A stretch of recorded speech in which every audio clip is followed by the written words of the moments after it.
So anyway, I think we all, I think I'm behind you all in the way that you think responsibly and pray and put things together.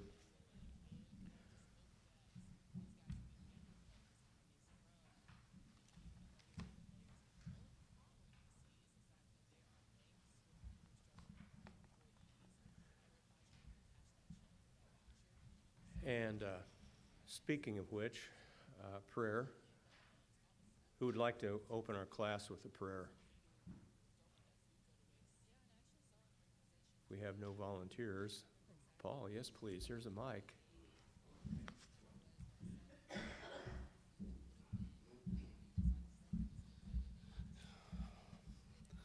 Father in heaven, gracious Lord, we're grateful for this morning and the opportunity we have this morning to gather to worship you. Lord, in this time of great uncertainty in the land with so many things going on with sicknesses and things, Lord, we still have the peace that comes with your Spirit. And Lord, I'd ask you to be with your people this morning. Lord, whether we're here or at home, that everyone would feel your Spirit who has the desire to worship you this day, and that we would feel your presence. In Jesus Christ's most holy name I pray. Amen.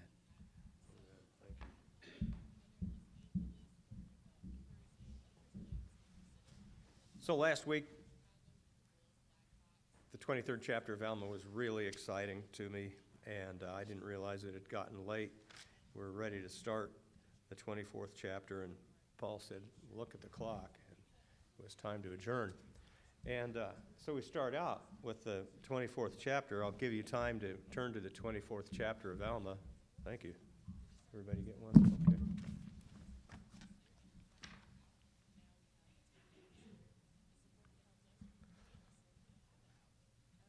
And no, let's just read the 44th verse, last verse of chapter 23.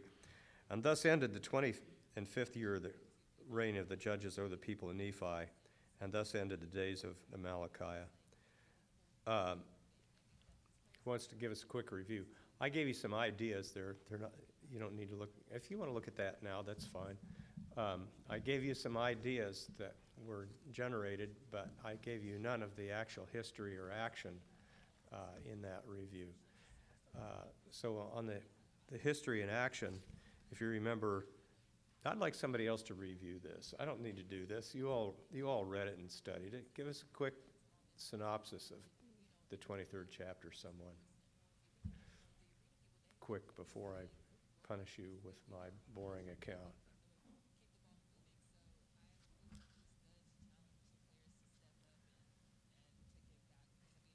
Well, I'll get it started. I hope this stimulates you a little bit.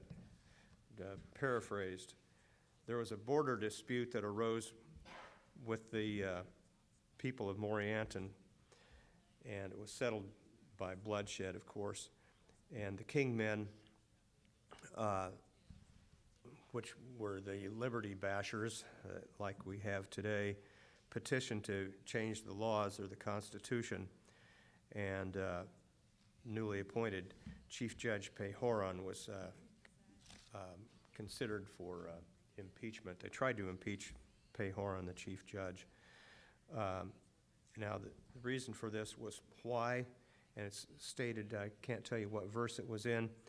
The kingmen contingent sought power and authority over the people. Power and authority over the people. I quoted from the scriptures. Does it sound familiar? Of course it does.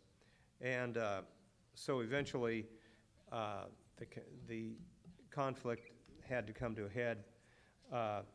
And the strange thing, the kingmen or the authority bashers or the freedom bashers were seeking the Lamanites to come to war against their own country. These people of Morianton wouldn't do anything to support the Constitution, you might say, or to be cooperative members of the culture and the nation. They just sought to destroy, and they had this idea that they could have, that through this effort they could have power, and their lust for power could be met. And they told the people beneath them. Now there's a term that the Marxists use for people today, and this term has been around for since the 1920s, for people who are willing to support their agenda but don't understand what the agenda is all about. These people think that they're being freed from something when they're actually being ensnared into a totalitarian idea. And it's kind of like, I think Lori told me, mice see that cheese, that free cheese in the mousetrap. So that term for these people, these mice that see the free cheese, the term that the Marxists use is what? Huh? We use the term sheeple. They use the term useful idiots. And that's not a new term, but it's a Marxist term for the people that, for the sheeple that will go along with their rhetoric and their influence, but don't understand what they're getting themselves into. Sorry, but that's a real term. This ended up in warfare, and Amalickiah was vanquished by Moroni. Bloodshed, heartbreak, and thus ended the 25th year of the reign of the judges over the people of Nephi, and thus ended the days of Amalickiah. So that's what the notes I've given you relate to things that are happening in the world, in our day, happening in this country, happening with the influence of other people, outside people coming to our country. I personally, I see these the news telling us what Putin thinks of what's going on in the United States. Well, since when do I care about what Putin thinks is going on in a land of freedom and democracy? But we see that put in the news. Well, how does it get there, and why does it get there? Okay.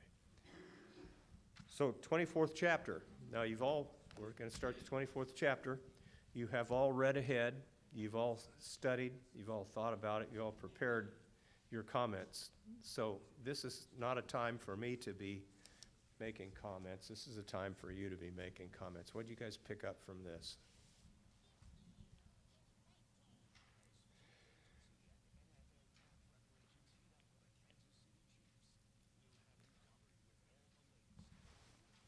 Well, shall we read it? What's the solution here? Okay. Who wants to read? Say, I'll bring you a hot mic.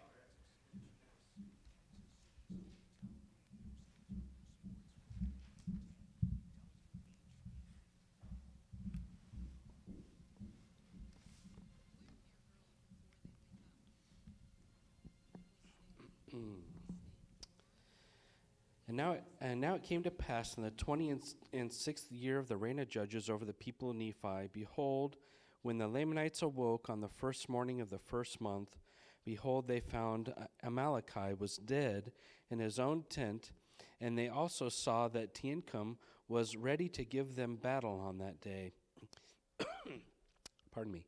And now when the Lamanites saw this, they were affrighted, and they abandoned their design in marching into the land northward, and retreated with all their army into the city of Mulek, and sought protection in their fortifications.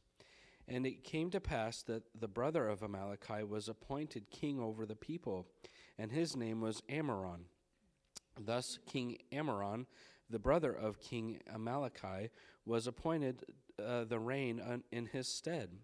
And it came to pass that he did command that his people should maintain those cities which they had taken by the shedding of blood, for they had not taken any cities save they had lost much blood.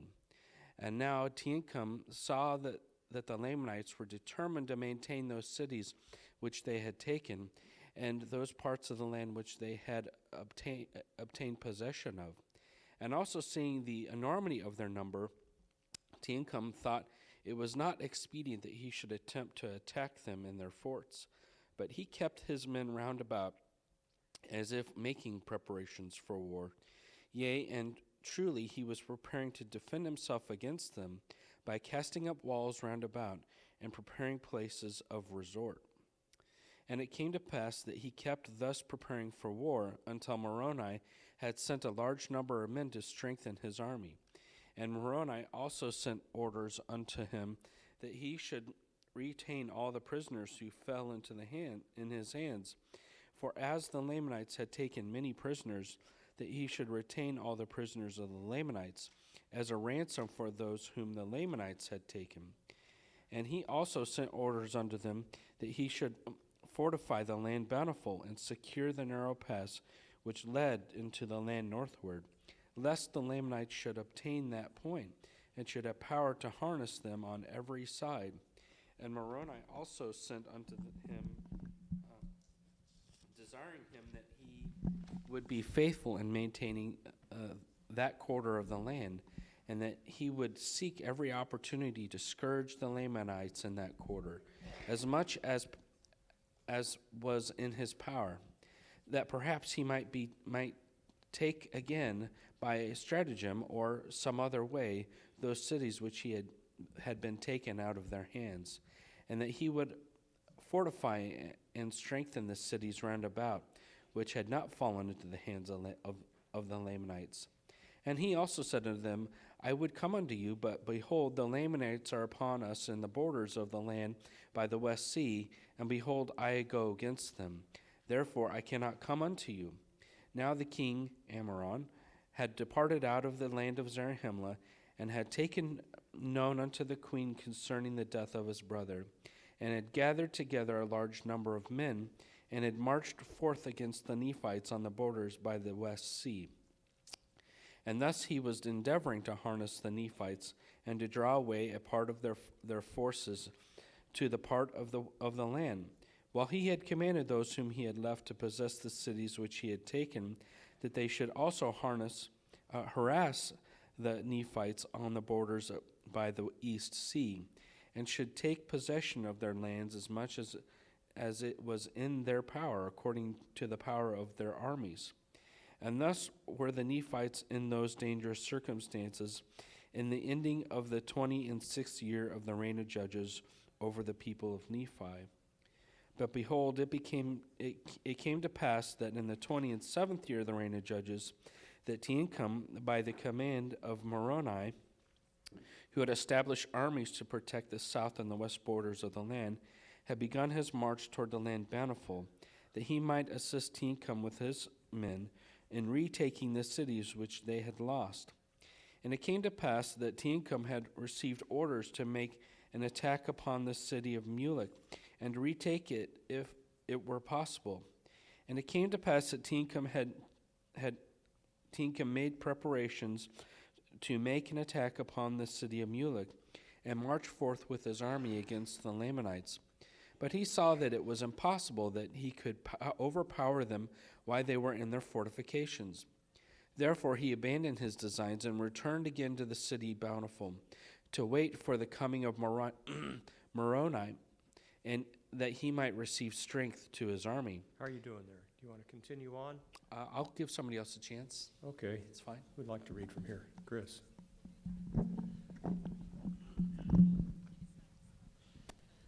And it came to pass that Moroni did arrive with his army to the land of Bountiful in the latter end of the 27th year of the reign of Judges over the people of Nephi.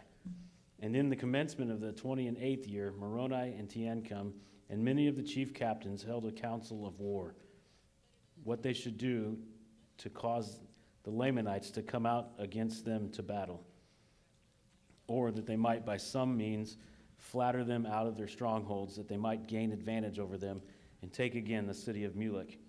And it came to pass that they sent embassies to the army of the Lamanites, which protected the city of Mulek, to their leader, whose name was Jacob, desiring him that he would come out with his armies to meet them upon the plains between the two cities. But behold, Jacob, who was a Zoramite, would not come out with his army to meet them upon the plains. And it came to pass that Moroni, having no hopes of meeting them upon fair grounds, therefore he resolved a plan that he might decoy the Lamanites out of their strongholds. Therefore he caused that Teancum should take a small number of men and march down near the seashore, and Moroni and his army by night marched into the wilderness on the west of the city Mulek. And thus on the morrow, when the guards of the Lamanites had discovered Teancum, they ran and told it unto Jacob their leader. And it came to pass that the armies of the Lamanites did march forth against Teancum, supposing by their numbers to overpower Teancum, because of the smallness of his numbers. And as Teancum saw the armies of the Lamanites coming out against him, he began to retreat down by the seashore northward. And it came to pass that when the Lamanites saw he began to flee, they took courage and pursued them with vigor. Suckers. And while Teancum was leading away the Lamanites who were pursuing them in vain, behold, Moroni commanded that a part of his army who were with him should march forth into the city and take possession of it. And thus they did, and slew all those who had been left to protect the city, yea, all those who would not yield up their weapons of war. And thus Moroni had obtained possession of the city Mulek with a part of his army, while he marched with the remainder to meet the Lamanites, when they should return from the pursuit of Teancum. And it came to pass that the Lamanites did pursue Teancum until they came near the city Bountiful, and then they were met by Lehi and a small army, which had been left to protect the city Bountiful. Hold on a second there. This is really good. I want to distract you with an idea, just a thought. You know, this is not my own thought. Did you notice in here in the, let's see, the verse, verse 33, and thus they did, and slew all those who had been left to protect the city, yea, all those who would not yield up the weapons of war. It seems like that sentence could have been shortened a little bit, and they could have just said they slew all those. Well, let's see, how would you do that? They could have said, all those who would not yield up their weapons of war, they slew. Well, you know, what was he writing on here? He was inscribing plates. Can you erase it after you've inscribed a plate? So he had to add a little bit to the end of the sentence. Is that possible? Frank, yes, please. Okay.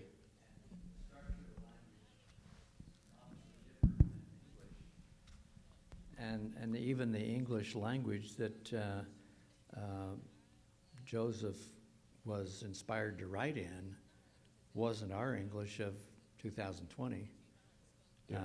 It wasn't even, from what research has been done within the last 10 years or so, it was older than 1830. It was an English language that goes back into the 1500s, perhaps. So the structure, we can't always expect it to be the same as the way we would speak.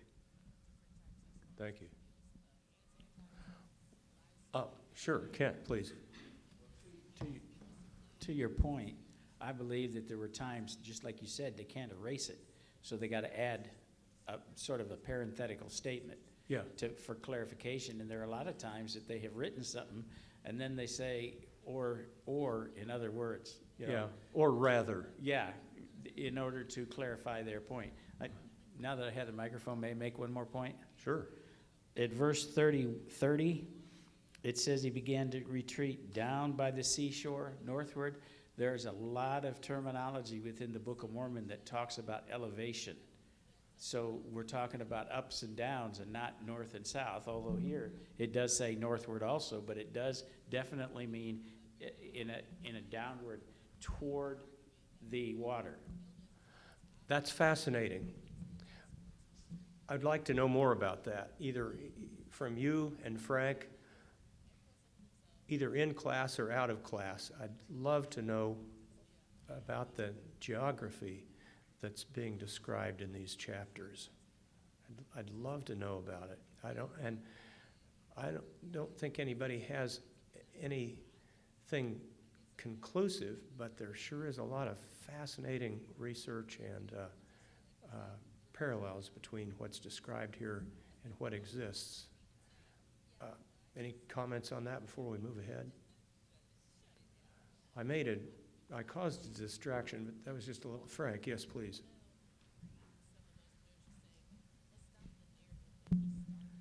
About 4 or 5 years ago, I was asked to write an article about this, and it's written up in the Witness magazine. It's called The Ups and Downs of the Book of Mormon. Excuse me, it was in Shirley Heater's Quetzal Notes or something. Anyway, it's called The Ups and Downs in the Book of Mormon. Thank you. Yeah, last week, Steve Rideout mentioned a term for a system that combines aerial mapping and, oh gosh, I can't think of the name. My brain just freezes up when I have to stand before a class.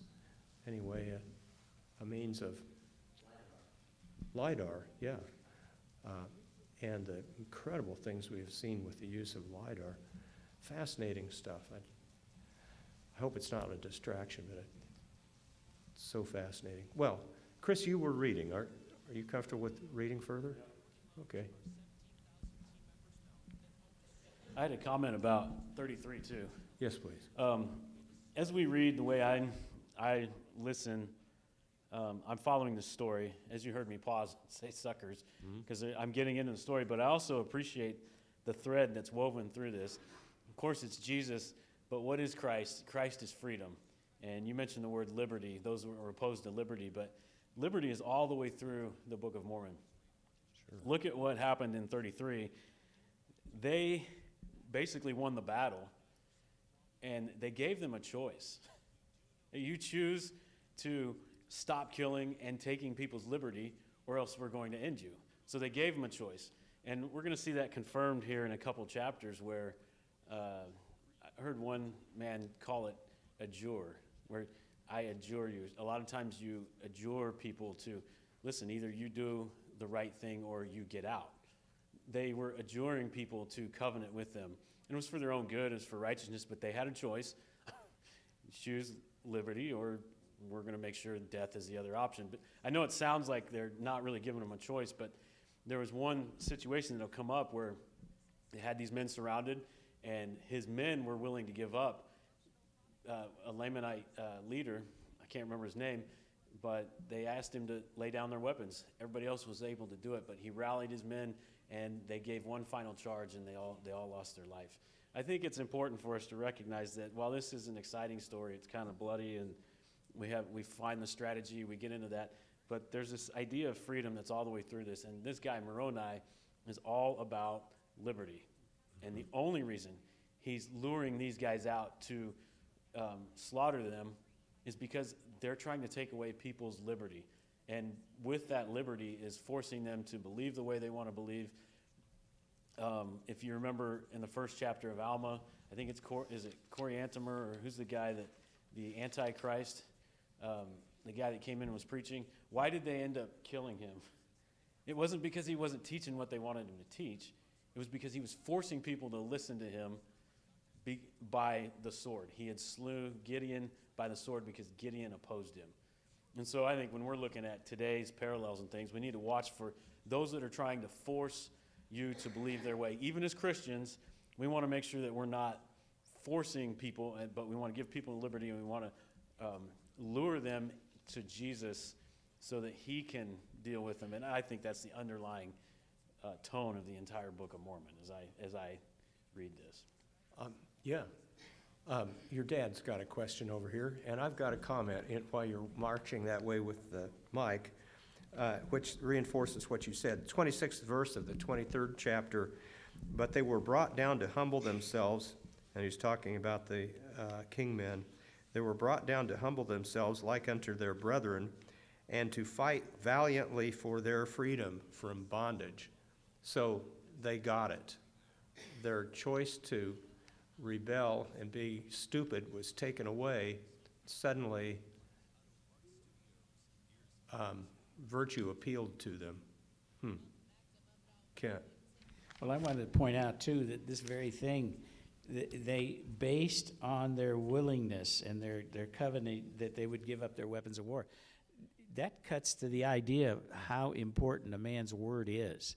They believed this day and age of the Book of Mormon, they believed a man's word was his bond, that was important, and it was an oath.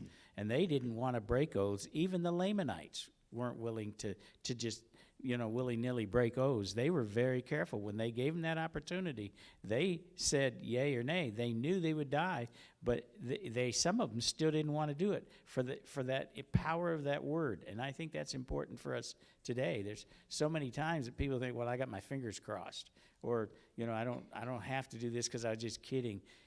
Your word is important, and if your word isn't important, then you're not important. Another thing is the word adjure. I like that word. The high priest Caiaphas used that word with Christ. And Christ never, when he was in trial, he never said anything until he says, I adjure you.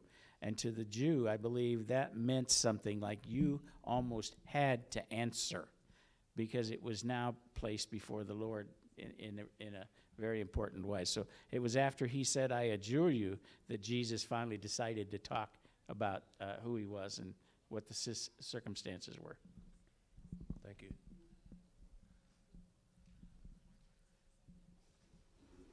You still want me to read? Sure. You were around the 36? All right. Okay. And now behold, when the chief captains of the Lamanites had beheld Lehi with his army coming against them, they fled in much confusion, lest perhaps they should not obtain the city Mulek before Lehi should overtake them. For they were wearied because of their march, and the men of Lehi were fresh. Now the Lamanites did not know that Moroni had been in the rear with his army, and they all feared, and all they feared was Lehi and his men. Now Lehi was not desirous to overtake them till they should meet Moroni and his army. And it came to pass that before the Lamanites had retreated far, they were surrounded by the Nephites, by the men of Moroni on one hand, and the men of Lehi on the other, all of whom were fresh and full of strength. But the Lamanites were wearied because of their long march. And Moroni commanded his men that they should fall upon them, and they had given up until they had given up their weapons of war. And it came to pass that Jacob their leader, being also a Zoramite, having an unconquerable spirit, he led the Lamanites forth to battle with exceeding fury against Moroni. Hold it a second. This is something that we've discussed before. Why did Jacob, as a Zoramite, have an unconquerable spirit? Remember discussing that? Because Zoram was a dissenter from among the Nephites. And it seems that when you dissent from your own righteous culture, you have to manufacture a vicious hatred toward your own culture. And the Zoramites were chosen by the Lamanites as leaders of the Lamanite army because they were more vicious than the Lamanites themselves. Another common trait we see throughout all eras. Go ahead. I hope I didn't distract you. It's not Okay. just religion necessarily, because also in the Book of Mormon it talks about the people who had been Lamanites and they had murdered and murdered and murdered and murdered, and yet when they were converted more fully than the Nephites themselves. So it works both ways. People of Ammon. Okay. What I was talking about was actually not a couple chapters, it's a couple verses. It's right here, so. We'd like to hear it. Yeah. And it came to pass that Jacob, being their leader, being also a Zoramite and having an unconquerable spirit, he led the Lamanites forth to battle with exceeding fury against Moroni. Moroni being in their course of march, therefore Jacob was determined to slay them and cut his way through to the city of Mulek. But behold, Moroni and his men were more powerful. Therefore they did not give way before the Lamanites. And it came to pass that they fought on both hands with exceeding fury. And there were many slain on both sides, yea, and Moroni was wounded, and Jacob was killed. And Lehi pressed upon their rear with such fury with his strong men, and that the Lamanites in the rear delivered up their weapons of war, and the remainder of them, being much confused, knew not whether to go or strike. Now Moroni, seeing their confusion, he said unto them, If you will bring forth your weapons of war, and deliver them up, behold, we will forbear shedding your blood. And it came to pass that when the Lamanites had heard these words, their chief captains, all those who were not slain, came forth and threw down their weapons of war at the feet of Moroni, and also commanded their men that they should do the same. But behold, there were many that would not, and those who would not deliver up their swords were taken and bound, and their weapons of war were taken from them, and they were compelled to march with their brethren forth to the land of Bountiful. And now the number of the prisoners who were taken exceeded more than the number of those who had been slain, yea, more than those who had been slain on both sides. And it came to pass that they did set guards over the prisoners of the Lamanites, and did compel them to go forth and bury their dead, yea, and also bury the dead of the Nephites who were slain. And Moroni placed men over them to guard while they should perform their labor. I'd like someone else to read if Sure. there's time. Chris? Yes, please. Some things that are occurring to us while we read. I don't want to be the only one that mentions these ideas. This is fun to exchange these ideas. I hope they don't get too tangential. How could this not be a translation of real events? My parents were converted to the church in about 1954, and they became pretty enthusiastic. And of course, they had to be involved in some apologetics to a certain extent because they were attacked by their siblings and people who had theretofore been their friends, and they needed some reasoning power. And so they would frequently, so I picked this up from my parents. It's just stayed with me. It's part of my culture. It may be a valid thing, it may not be, but they would say, how could Joseph have written that? Did he have a background? Had he studied the events of the Civil War, which took place some years after this, and I'm not a student of the Revolutionary War. I'm not much of a student of war. I've read a lot about the Civil War and Civil War tactics, and frequently I think, gee, if our own tacticians would study the Book of Mormon, I wonder how it would aid them in their success. But is this overly simplified, or this is, and he goes into such detail with taking prisoners and how these tactics worked, strategies worked. It's fascinating. The book's just full of it, and each one is specific. He doesn't really generalize here. He tells the names of peoples, dates, and places. Pretty specific. Any comments on that?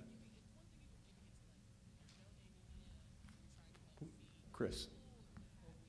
I think maybe this comes with not being a man, but I don't think about war a whole lot. But when I read through this and I hear all these things that he had to deal with besides just conflict, it's things I've never considered before. Having to find a place to bury the dead, and who's going to do that when you're at war, and who's going to protect your people, and who's going to protect your cities, and how can you still pursue freedom? And that's just an awful lot to manage. And I don't know, maybe later or somewhere else, I think it talks about there not even being enough food for everybody because they had so many prisoners and stuff. And I just had never thought about that kind of stuff, that once you take prisoners, you have to take care of them to some degree. You can't just let them waste away. They're your responsibility somehow, and you have to have something for them to do so they don't get into trouble. So you got to have people watching them. Just things I had never considered that are interesting. This and is just, summarized well. yeah, this is just a whole lot like reading Grant's memoirs and other firsthand accounts of the Civil War written by leaders at the time. Well, go ahead and read. We'll move on. Okay, I'll start at 51. And Moroni went to the city of Mulek with Lehi, and took command of the city, and gave it unto Lehi. Now behold, this Lehi was a man who had been with Moroni in the more part of all his battles, and he was a man like unto Moroni, and they rejoiced in each other's safety. Yea, they were beloved by each other, and also beloved by all the people of Nephi. And it came to pass that after the Lamanites had finished burying their dead, and also the dead of the Nephites, they were marched back into the land bountiful. And Teancum, by the orders of Moroni, caused that they should commence laboring in digging a ditch round about the land, or the city bountiful. And he caused that they should build a breastwork of timbers upon the inner bank of the ditch. And they cast up dirt out of the ditch against the breastwork of the timbers. And thus they did cause the Lamanites to labor until they had encircled the city of Bountiful round about with a strong wall of timbers and earth to an exceeding height. And this city became an exceeding stronghold ever after. And in this city they did guard the prisoners of the Lamanites, yea, even within a wall which they had caused them to build with their own hands, which to me is just something I would never want to do, build my own prison, but he made them do it, and there they lived. Now Moroni was compelled to cause the Lamanites to labor, because it was easy to guard them while at their labor, and he desired all his forces when he should make an attack upon the Lamanites.